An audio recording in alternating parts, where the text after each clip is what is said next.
All right, well, hello and welcome to this lecture about stability and determinacy. And so, as you can see from the drawing that we have here, right by the title of the lecture, this is going to do with something around how do we keep structures to keep them standing? How do we keep them standing up? And in fact, that's really ultimately the main job of a structural engineer is that a structure gets built.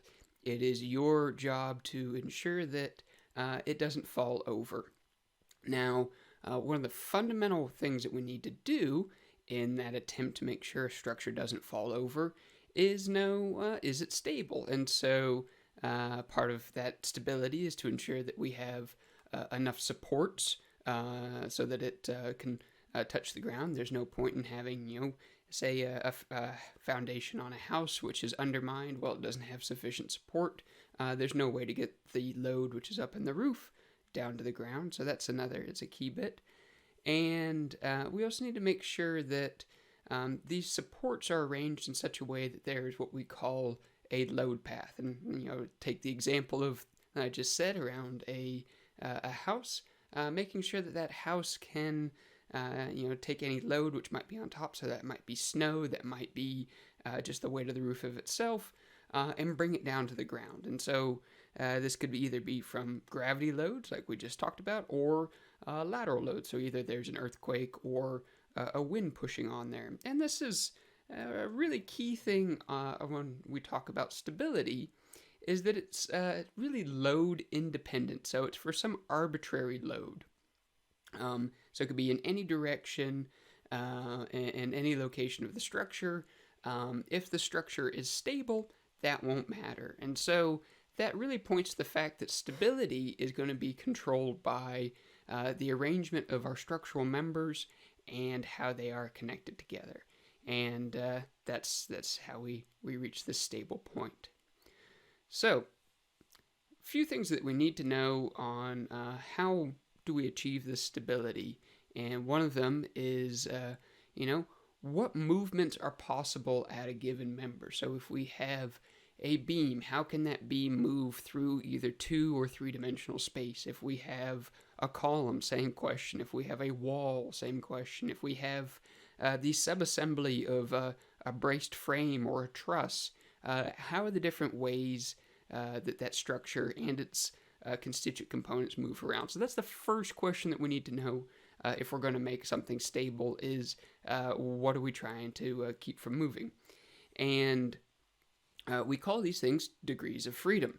So and if we know what degrees of freedom are possible, all the different ways that the structure can move around, then we simply need to provide restraints to them to keep them from moving, because as structural engineers, we like things that stay put. We're a static profession, if you would. So when elements move back and forth like this, and they're not intended to, then we haven't done our job. So structural engineers, we like things staying put.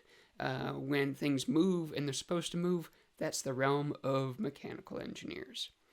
So this is a kind of high-level idea of where we're going to go in the lecture today, but I figured I'd take a step back and provide some context, because we're going to spend a lot of time in the lecture going through these little stick diagrams, these free body diagrams, but I don't want you to lose sight of the fact that we're doing all of this as a simplification of real structures, so buildings, bridges, etc., and this is how we are simplifying them for mathematical nicety. And just to provide some clarity around what that relationship is between the actual structure and the simplified structure, I've got a small table here. So for the application to real structures, if we think about our free body diagram that's sitting up here, well, the points on that structure, well, that's going to relate to, say, a connection. In fact, I'll tell you what, let me just draw a little free body diagram right down here.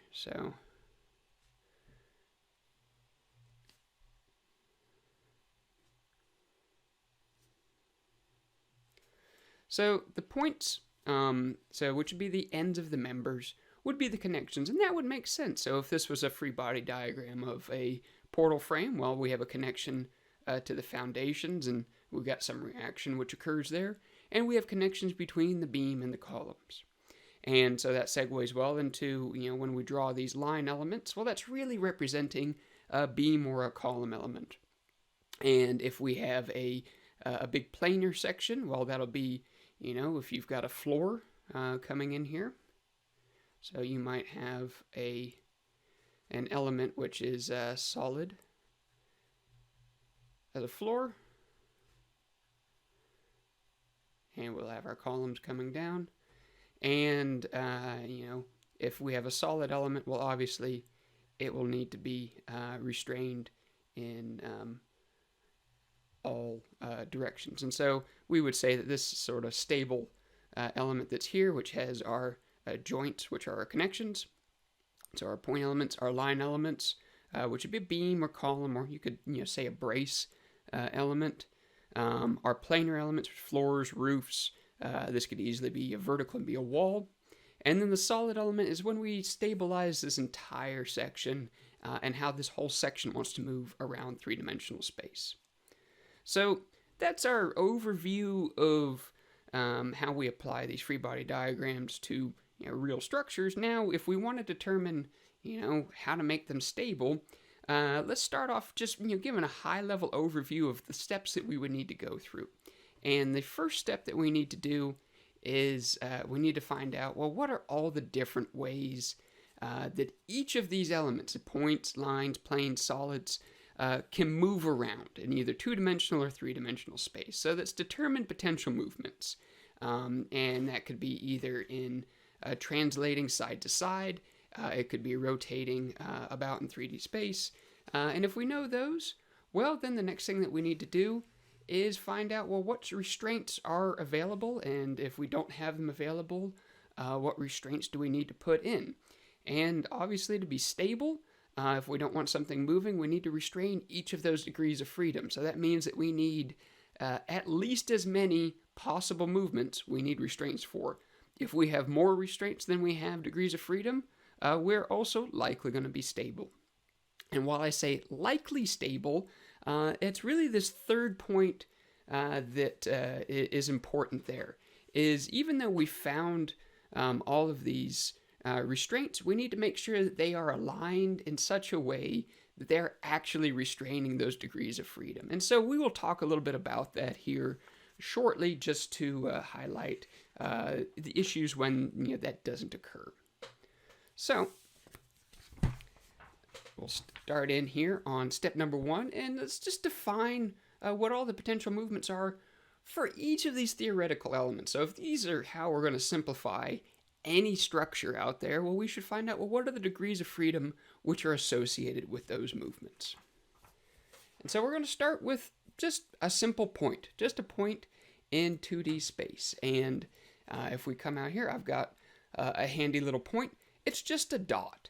Now, something to remember about a point, and so this is, again, how we are simplifying a connection, is it is, theoretically has no dimension. So it can, it doesn't have any volume to it, no space, no length, no height. The point is just a 0 point in space mathematically. And so because of that, well, how can this point move? If we look in just 2 dimensions here, well, we could translate it up, and we can translate it over. So, looking at our translation section here, we can say, well, this point can move over some delta x, and, it can move up some delta y. So that's good to know. So those are our 2 potential degrees of freedom. So we've got ourselves 2 translational degrees of freedom.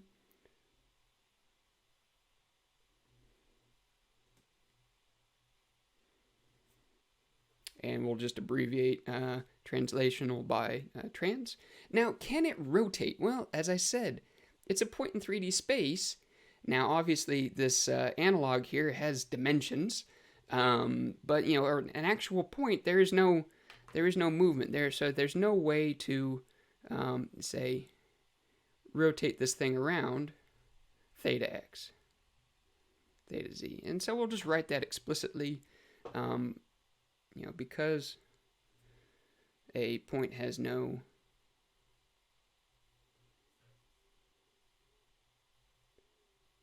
dimension,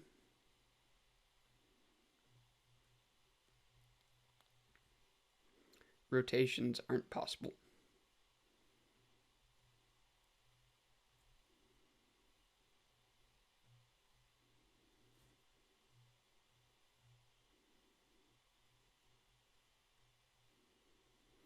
So for in a two-dimensional space, for both our translations and our rotations, just add up all the potential degrees of freedom. So we have 2 plus 0. We have 2 DOF total. And we'll just put that in a nice blue box. There we go. All right, so that's 2 dimensions for a point. What about a point moving in 3 dimensions? Well, if we've got our point, well, we know that we have at least the same amount of degrees of freedom as we did in the 2-dimensional space. So let's just put those in. So we know we have some delta y, and we know we have some delta x just from our 2D case up here above. Now, it's quite simple. If we're going to be in 3-dimensional space, this point can come in and out of the page. Well, it can, it would make sense that it can just translate in all 3 directions, so some delta z. And similarly to the 2-dimensional case, because the point has no dimension, it has no rotational degree of freedom. So, I say we've got 3 DOF in the translational.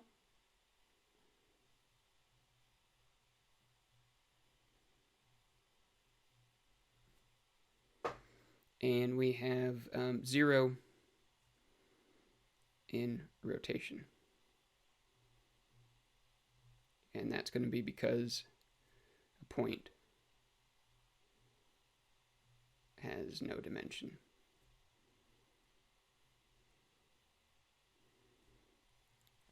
And we'll just finish up, just for the sake of completeness, we'll just put here, we can't go about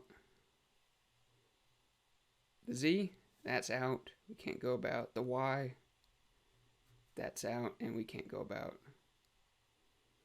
the x. So no theta x. So no dimension. So for a point in 3-dimensional space, it has 3 total degrees of freedom.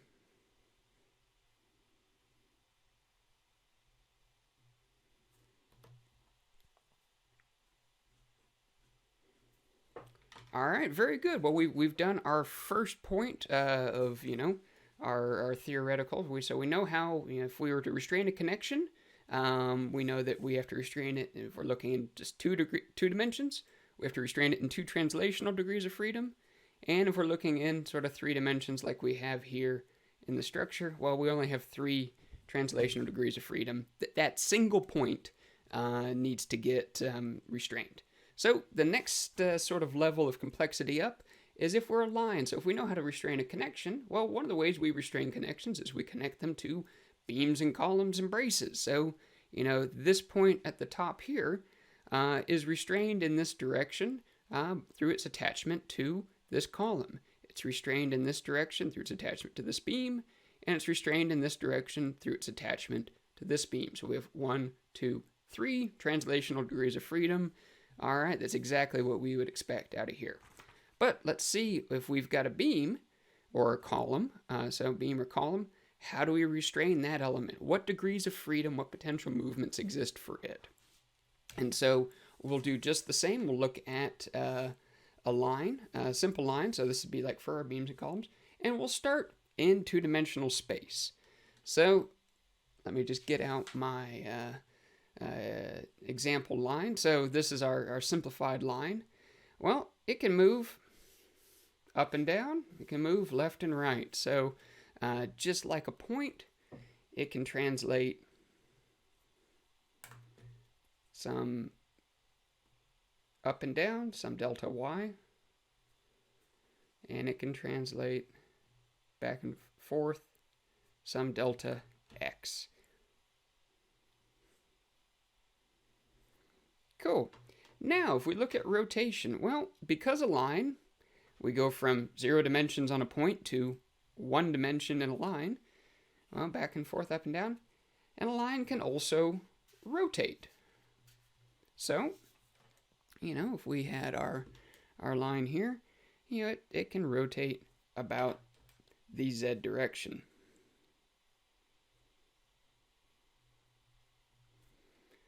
Which means we now have, 2 translational degrees of freedom.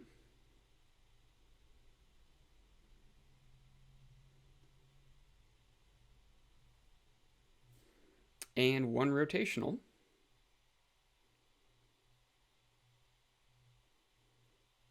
For a line in 2D, which gives us 2 plus 1, 3 degrees of freedom in total.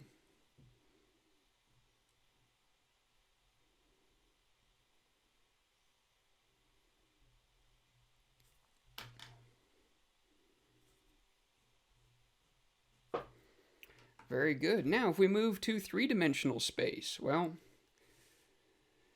obviously we can go up and down, left and right, so y and z. So we'll just put some axes on here. So let's go y, x, y, x, x, y, z,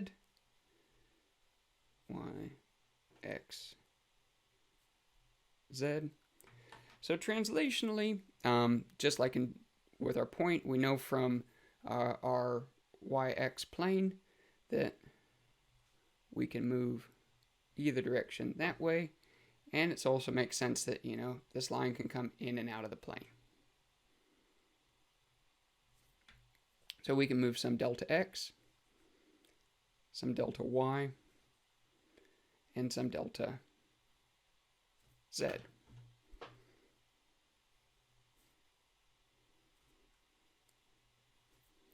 Now, when it comes to rotation, well, again, we know from our 2D case that we can rotate about the y-axis. About the z-axis. So it would be, we can have some rotation, say,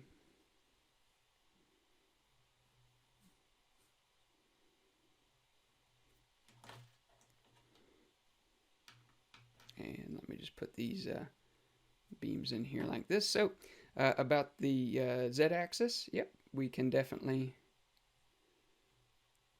rotate theta z, just like in our 2D bit. Now for our y-axis, so here, we can, so about z is this way, about y is sort of end over end. So yeah, we can do that.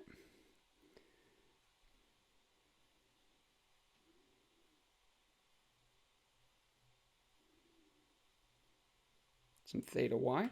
Now, when it comes to the what's going to be called the x direction here, we're not able to rotate about this way. So, while again, like a point, our analog here has dimension. A line has no dimension about its width, and so it's one dimensional. Only goes this way. It's not 2D, and so because of that, we can't rotate. Just like with a point, we can't rotate about 0. Our x theta x is out. So we only have 2 degrees of freedom for our rotation in 3D space of a line. So national freedom. We can't rotate about long axis because no dimension. And we have, of course, 3 degrees of freedom in the translation. So 3 translational degrees of freedom. Cool, and so that will give us 5 total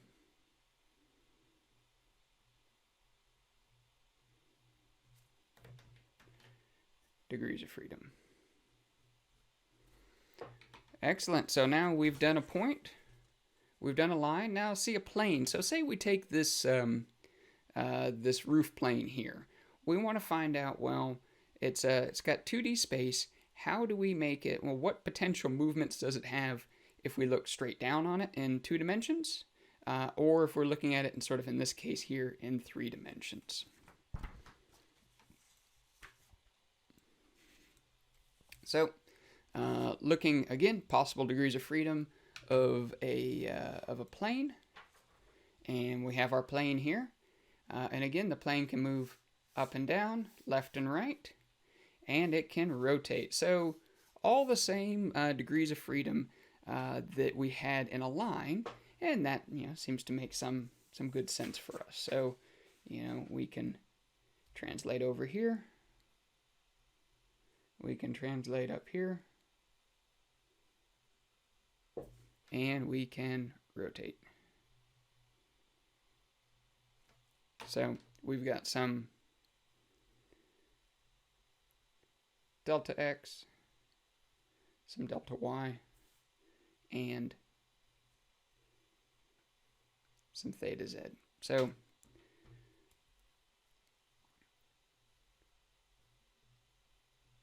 two translational degrees of freedom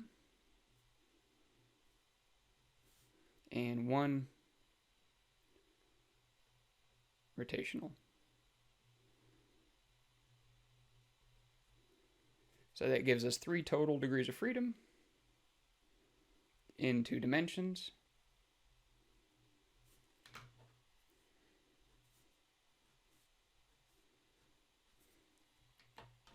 And now we need to look at in 3D space. So translation will begin to be much like the line, where we know we can move in the y direction, in the x direction, and there's nothing stopping us moving in and out of the plane.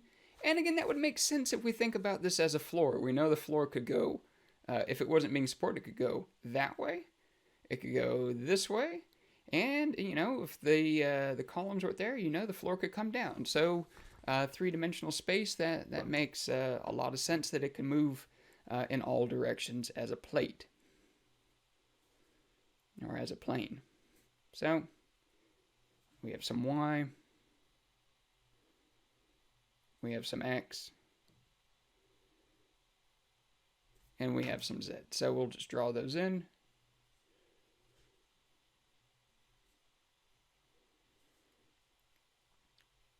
Delta y, delta x, delta z. Now when it comes to rotations, well, let's look at, in our xy plane, we know that we can definitely rotate about this direction,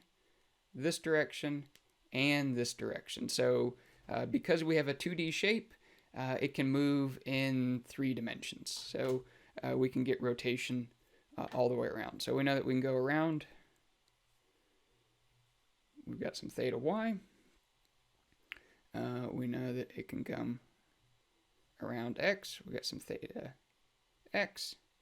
And we know that we can spin around theta z. So 3 translational degrees of freedom and 3 rotational.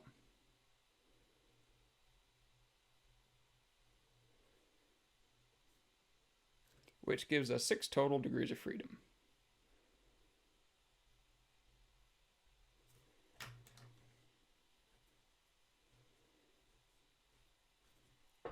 Very good. Now it's just so we've worked through a connection, a beam and column as a line or as a point, a floor or a wall as a plane.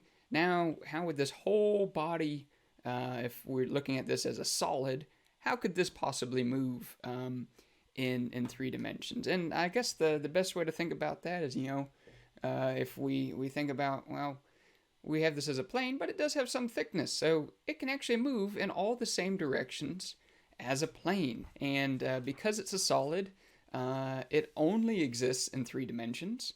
Because if it were a plane or anything else, it would it has too many degrees of freedom.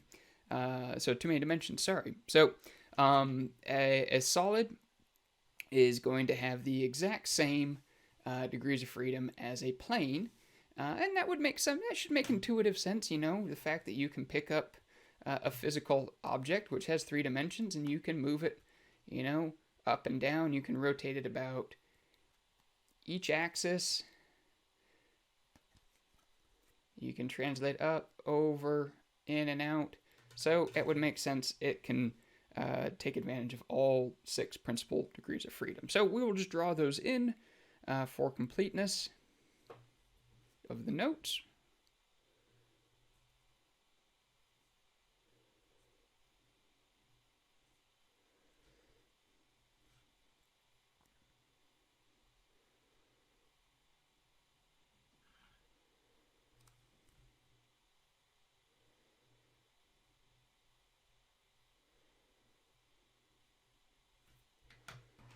And of course that's going to be y, x, delta z, delta x, delta y. And just like with a plane, we can rotate about any of these axes. So we can rotate about the y, about the x-axis, and about the z-axis. So that gives us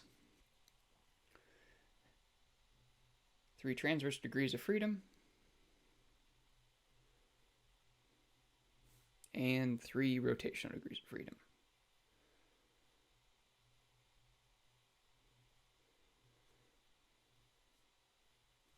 For 6 degrees of freedom total.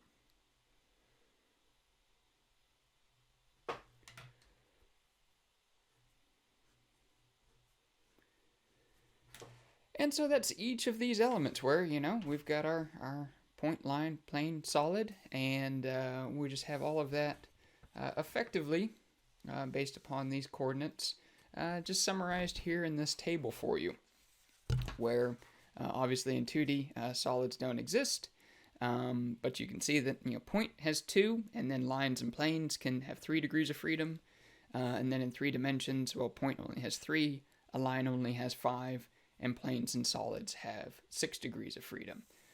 So that is our first step of trying to work out stability, is, trying to determine what are all these potential movements. But now that we know what all the potential movements are for our Cartesian coordinate system, now we need to work out what the restraints are.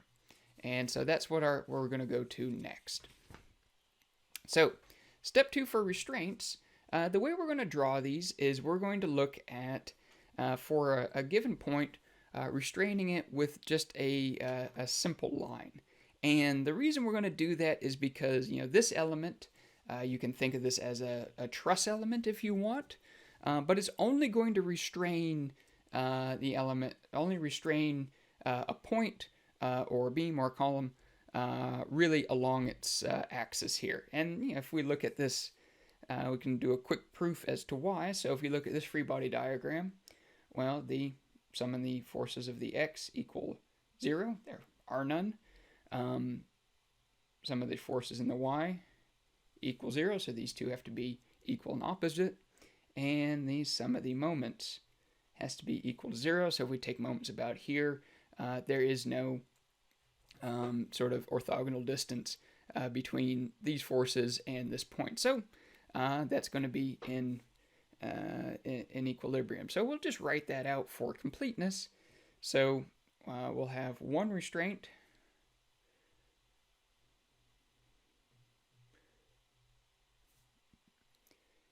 is provided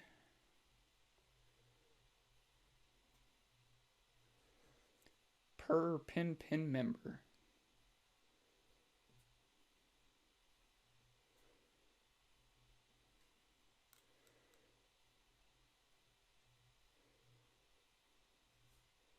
Since the line of action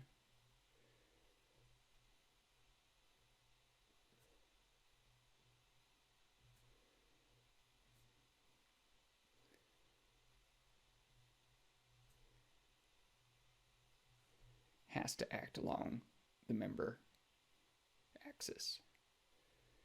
To act along the member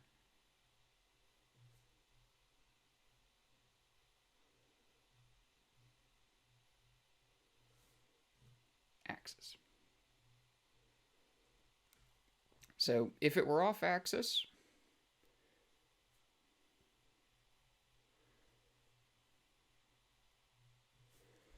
and we had, our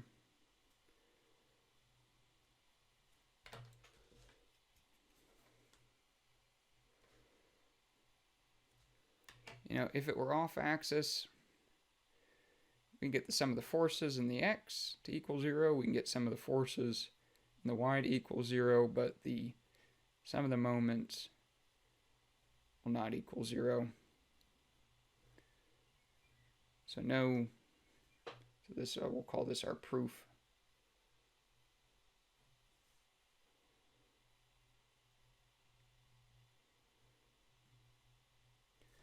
All right, so that is, as I said, this is mostly an aside, just to justify why we're going to use these pin-pin restraints. And then that's just, because you can think of it, so if you think more in mathematics and calculus, this might be a nice way to, sort of a little pseudo-proof to prove to yourself that, yep, this will always give us just one restraint, because, if we take our little restraint here, if it's pushing directly here, well, it's stable and it won't move. If we push off, well, it can't resist any force there or any moment about there. So we know that it can only provide a force along it, and a force and hence a restraint along its axis.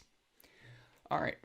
So moving on. So now that we've sort of established that we're going to use these restraints as our means to determine what our restraints are, let's start off with, much the same as we did. We know what the degrees of freedom are for each sort of simplification of the structure. Let's work out how to restrain those. So we will start with just a point, and we're going to do this only in 2D space for this lecture, just to keep things simple.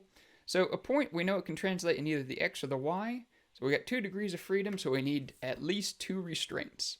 So let me bring out, so if this is our point, and I'll bring out a little model to show this. So if we have our point here, we know we can move it up and down, left and right. If we take one restraint and we connect it up,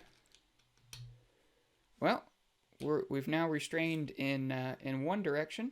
But it's not stable, because remember, stability is loading independent.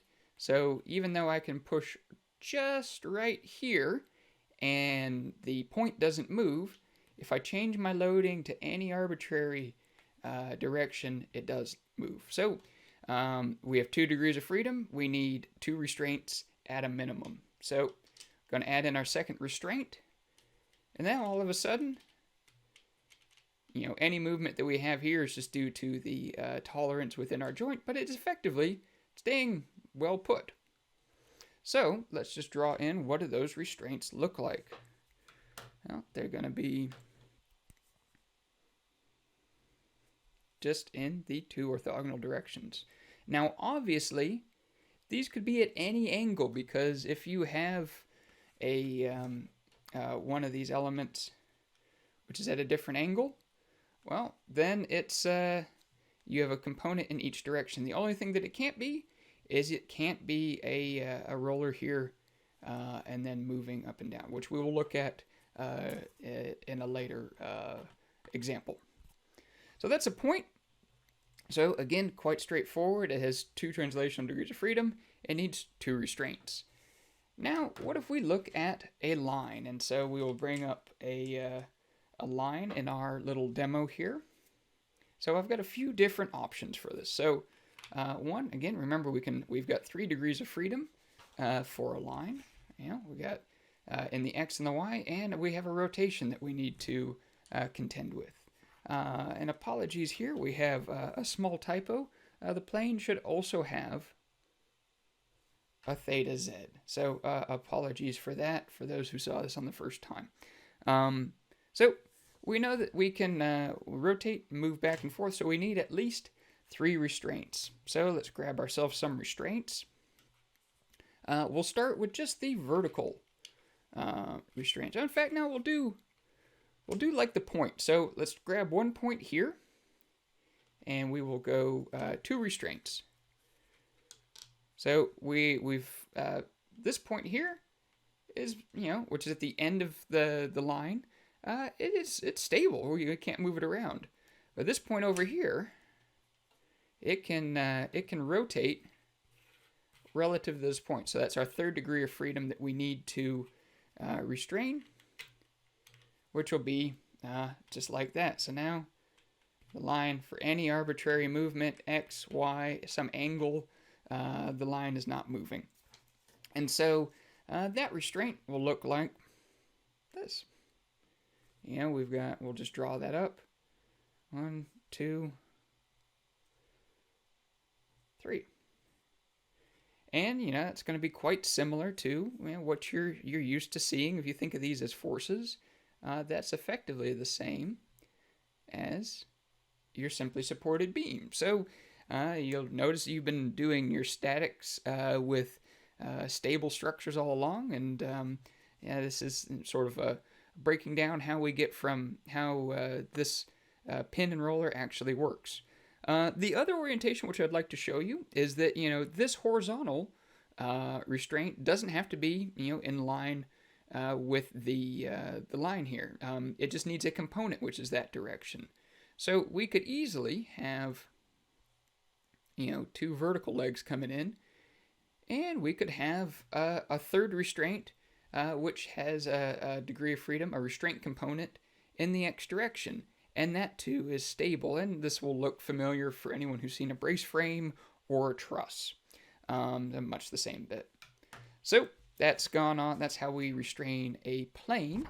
Now let's see restraints for a line.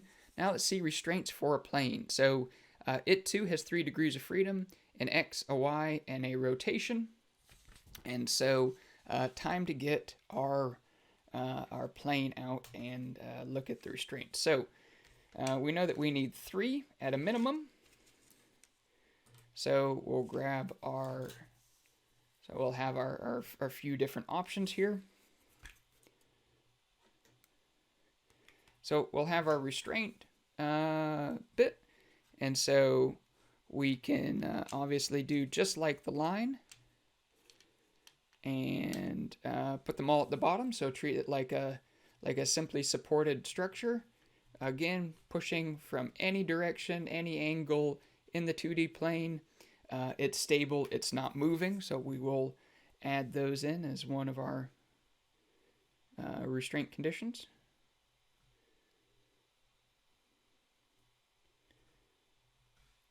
And we could easily, so we have this restraint at the bottom, we could easily come up and restrain the top node here, and you'll see that we're getting the same bit. Because again, every point on this plane is effectively constrained together and has to move together. So if we put our restraint anywhere on that plane, we can achieve stability for any other point. So if we have a restraint here, we know that this point down here is also restrained just through the restraint of the plane itself has acting as a physical entity. So that is, we've got it down at the bottom. We could easily come up at the top. We could have this leg go up top here. There's a lot of different options. And I'll just draw this one similar to down the base. We don't have to come off the side. We could easily come as a brace as long as we have a restraint which has a component which goes in the x direction. And again, these two should start looking kind of like structures for you. So that's our second step on determining stability is we figured out how many potential degrees of freedom there are. We figured out, how many restraints do we need, and we've made sure that we've had at least the same amount, if not more, restraints than we have degrees of freedom. Now we have this third point, and is we need to assess the configuration of the restraints. So just because we have, the same amount or more restraints than we have degrees of freedom doesn't automatically mean that we have stability. And I want to show you a few examples. So one, which should hopefully feel pretty intuitive, is, what if we put all three? So we've got a plane. We know we've got 3 degrees of freedom that we need to restrain. And just, 3 degrees of freedom for a plane. Well, what if we put them all at one point? Well, if you sum moments about this point, and say you have a force that goes, pushing here, well, that whole structure can rotate about that point. That's not stable. So even though we've got we've got 3 restraints, doesn't mean that we necessarily have stability. We have to make sure that we've got a component of each in every direction. So similarly to what we have drawn over here, if we have 3 restraints, but they're all parallel. So here they're all concurrent with a point. So we'll say restraints concurrent with a point.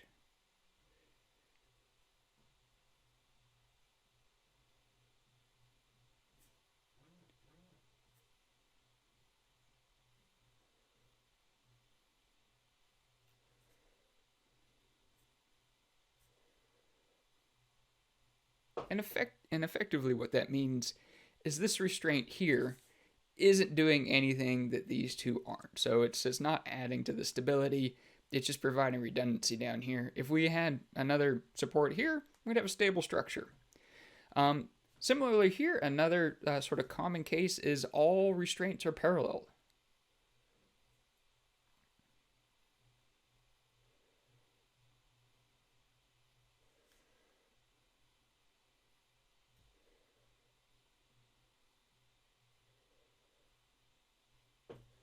And we'll bring our little example out here. So if I put in 3 restraints, we got 3 degrees of freedom. So we're definitely restrained vertically. It's not wanting to rotate this direction.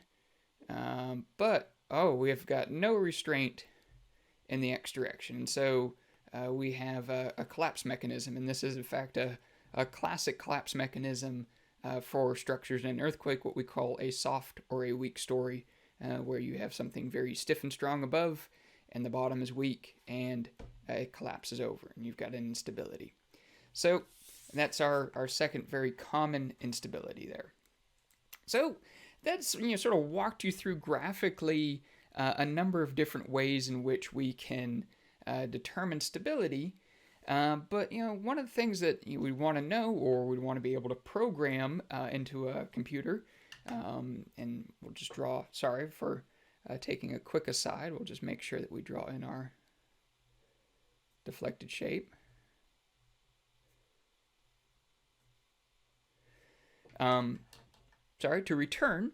So we want to find out, is there a way that we could check whether we've got an element which is stable mathematically? So effectively, can we check this point number 2? Can we determine if we've got enough restraints over the degrees of freedom? We don't really have a good way to assess number 3 other than doing statics on it and making sure that we do have equilibrium.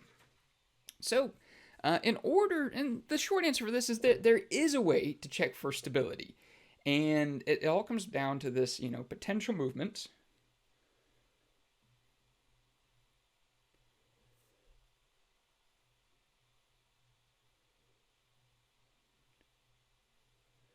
And those are the potential movements of a structure have to be less than or equal to the total movements which are restrained.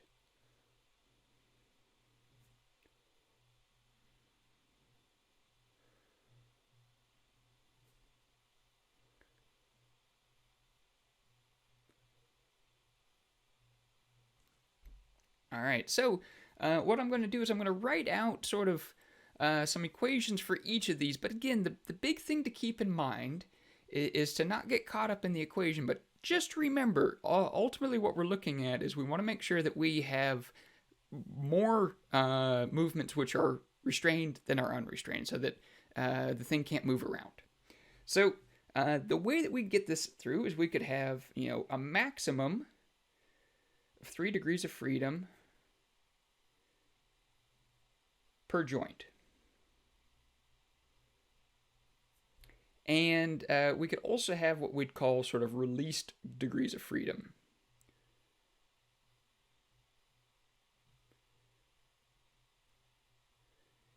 And we'll talk more about this in a minute, but you can really think like an internal hinge in a beam.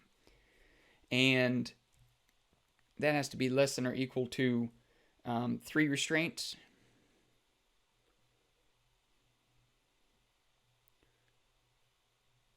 per member.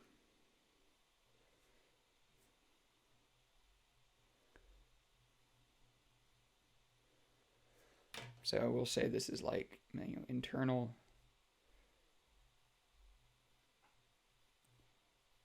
or roller. And these three restraints, per member, these are the internal forces. So this would be, the axial, shear, and bending. So these are the internal actions which can restrain an element. So think about this of, you've got the degree of freedom at the end of the joint, and you've got any degree of freedom which might be released sort of along the length of a beam.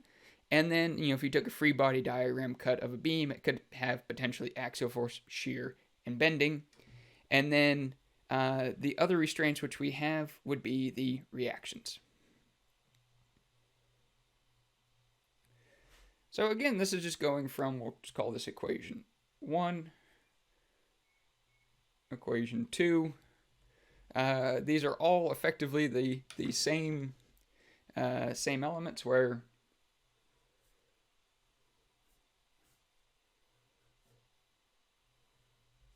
remember, all of this is just we need the restraints, and all of this is the potential movements. So if we are to write this down into a nice clean mathematical formula, what we get is 3J plus EC has to be less than or equal to 3M plus R.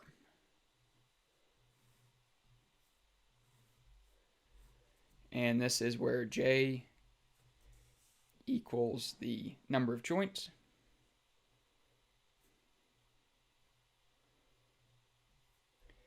M equals the number of members in the structure,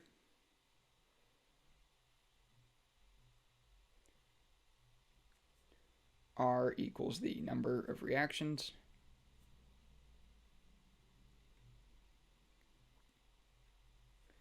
and EC equals the number of internal releases.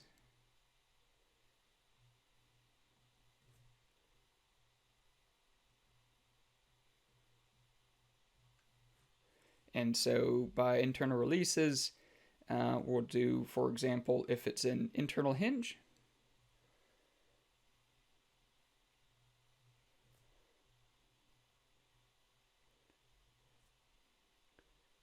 it equals n minus 1, where n equals number of members sharing the hinge.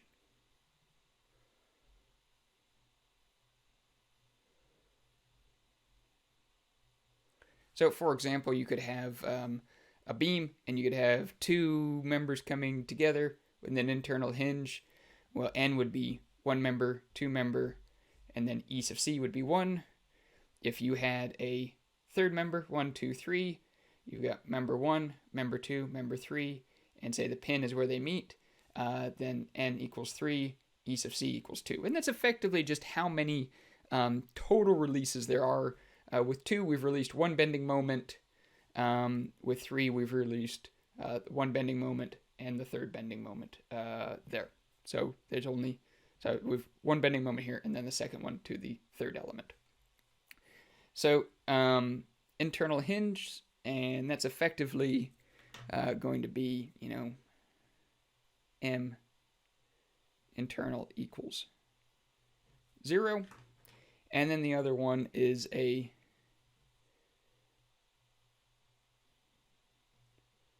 internal roller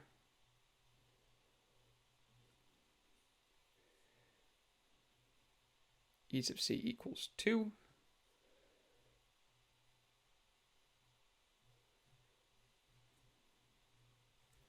And the 2 releases, which are for an internal roller, would be M internal equals 0 and axial equals 0. And so just remember, this E sub c is just how many of these internal restraints or have been released, and so give you a potential movement over here. So that's our base equation. Now let's, I'm going to write out 3 different ways to interpret it. And it's really whether, how this inequality is laid out. So, if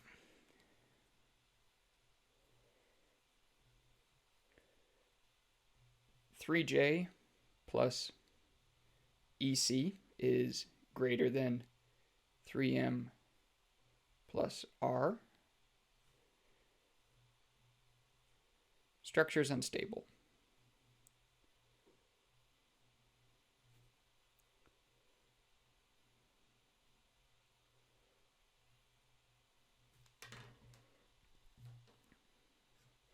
And that makes sense. We have more movements than we have potential restraints. So I said, more potential movements than we have restraints. So, yeah, that's our definition of instability. So if 3j plus EC is equal to 3m plus R, so we have the same amount of potential movements as we have potential restraints, then we say that the structure is determinate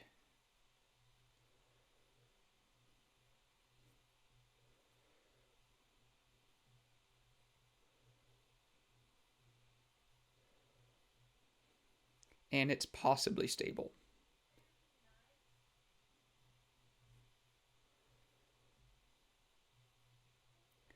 So a determinate structure is just, it just means we have the same amount of equations of equilibrium as we have unknown. So determinate structures are what you've been working with, analyzing all through your first year statics course, as well as the first part of this course. Now, we could also have, 3j plus EC is less than the number of restraints, 3m plus R. And what we say is that this structure is indeterminate.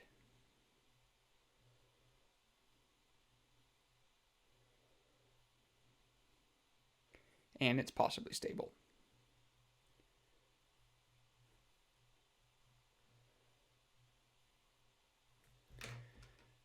So, you do not know how to solve these yet. This is what you will find out in next semester in Struct Eng 201. But, most buildings are designed to be structurally indeterminate. And that's because you could lose a restraint. You could have a failure there, and you still are possibly stable. If you have a determinate structure and one of these restraints fails, all of a sudden you have more degrees of freedom than you have restraints.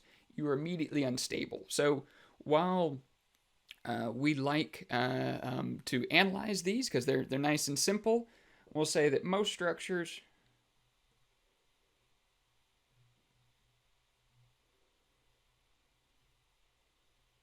are indeterminate.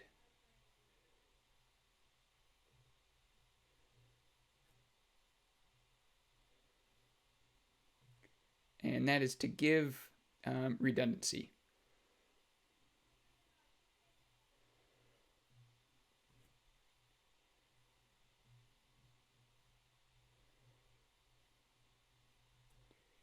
in the load path.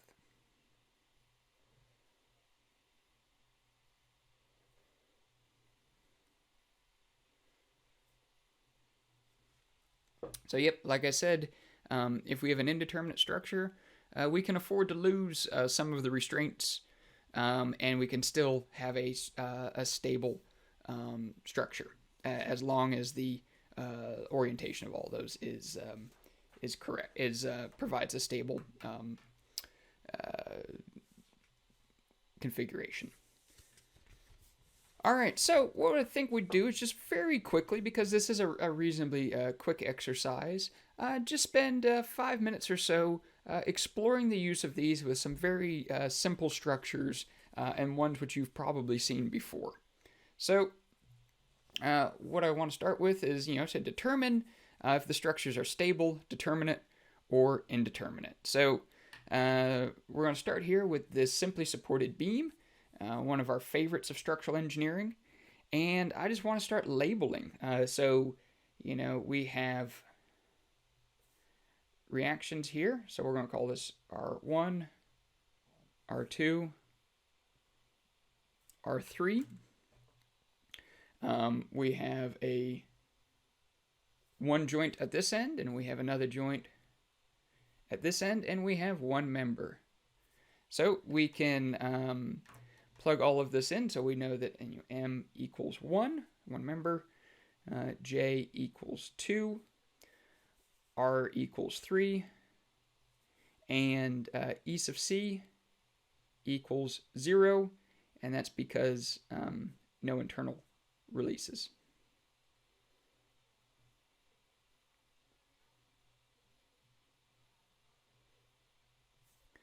All right, so let's plug this into our equation. So we'd have 3 times J plus E sub C.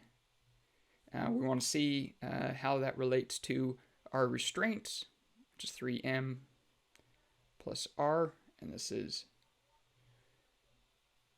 we'll call this degrees of freedom, and we'll call this restraints.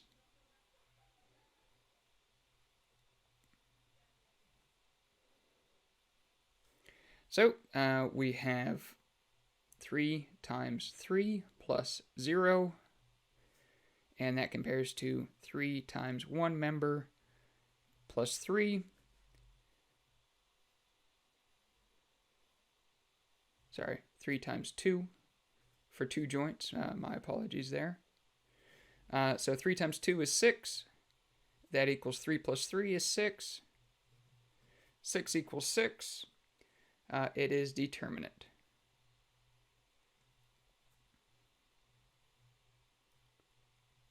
And because we can see that our restraints restrain both the X, the Y, and any rotation, we can also say that it is stable.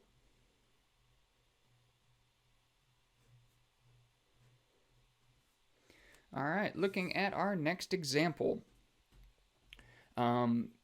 Again, we've got 2 pins here, so let's put our reactions in. We'll do R1, R2, R3, and R4. We have our joints, J1, J2, J3. We have 2 members, M1 and M2. And we have an internal hinge, so we have E sub C equals N minus 1 equals 1. 2 members minus 1 equals 1. So we have M equals 1, J equals 1, 2, 3, R equals 4, 1, 2, 3, 4, and E sub C equals 2 members framing into the hinge minus 1 equals E sub C equal to 1. So we have 3J plus E sub C times 3M plus R. We have 3 times 3 joints. E sub C equals 1. and we have 3 times, oh, sorry, that's 2 members. 3 times 2 members plus 1, 2, 3, 4 restraints. We have 9 plus 1, 6 plus 4, 10 equals 10. It is definitely determinate, and then you can see the reactions are all located, so there's no 3 pins in a row. You can sum moments about, and you can still have equilibrium. So we are determinate.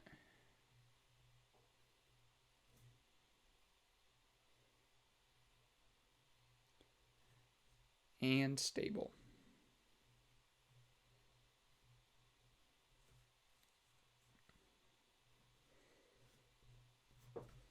All right, we just have 2 more examples, and I'll just put them both up here at the same time, and we'll go through and we will. So the 2, simple portal frames. One is the members are connected with fixed connections, and the bottom one here we have pin connections. So let's just write through our reactions for both of them.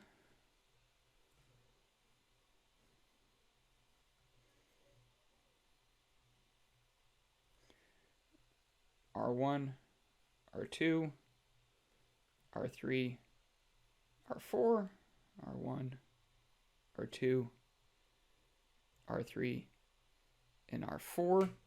We'll label our joints. We got joint 1, joint 2, joint 3, joint 4. Same down here. 1, 2, 3, joint 4.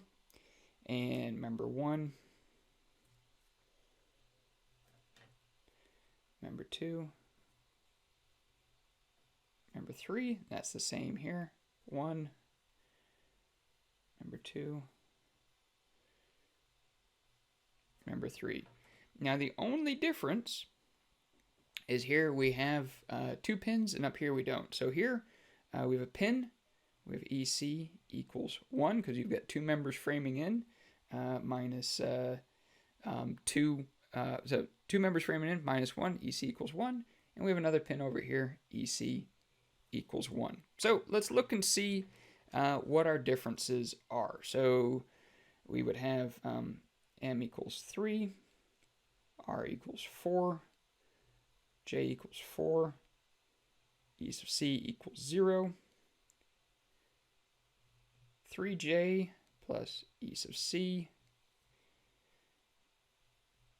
equals 3M plus R. So we have 3 times 4 plus 0 is sum equation to 3 times 3 plus 4. So we have 12, which is less than 13, and we are indeterminate.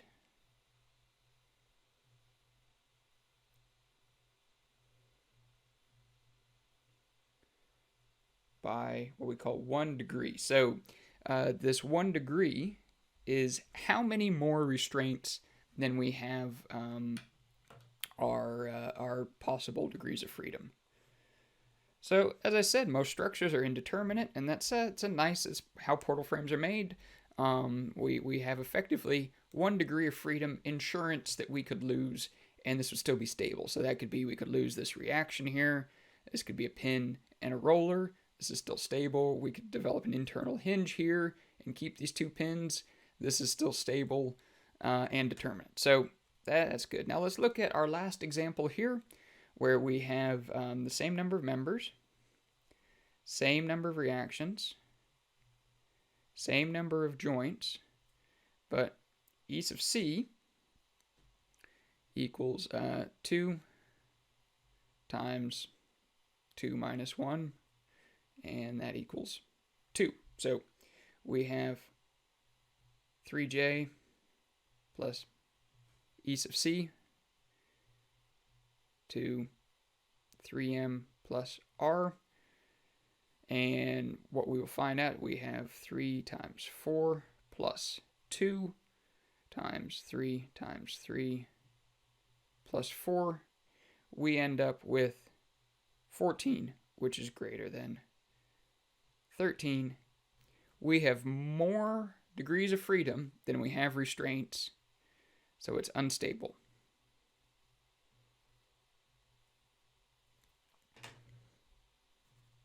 And so this change from, the same structure with just changing the internal restraints can go from having 1 degree of insurance against collapse to being unstable and could collapse is really what we look at when we do earthquake engineering of structures.